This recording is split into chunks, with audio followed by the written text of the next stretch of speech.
Welcome to day 13. Day 13 of walking and getting that 10,000 steps. So today is May 12. It's already 9:17. I already got my 10,000 steps already. So madadagdagan pa to mamaya because I have a class this afternoon, and sa school walang elevator, walang escalator. So it's a public school. So ang meron lang staircase, and which is nice kasi it means it's gonna be 5,000 steps more.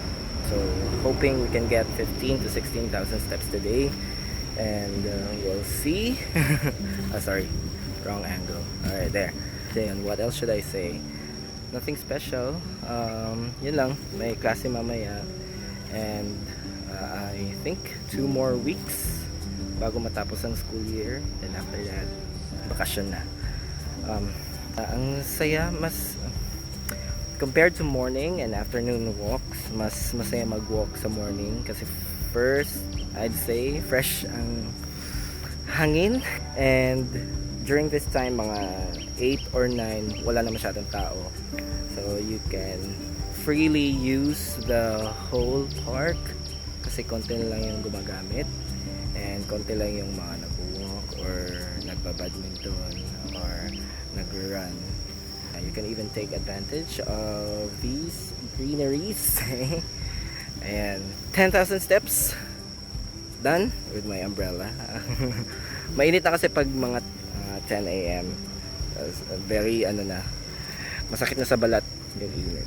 So anyway, so yun, 10,000 steps done, and maybe at the end of the day we can get 15 to 16,000 steps. So I'm still here in Celadon at the right wing. By the way, if ever you're also in Saigon or in Tanfu and you're off, or you're also planning to walk here in Celadon, I usually walk here mga 8 or 7 in the morning. Kung sa hapon naman 4 or 5 p.m. So just in case you you see me, feel free to say hi and let's talk. Yeah, maybe we can have this walking club soon. Alright, so I guess that's all for today, and I'll see you tomorrow and day 14.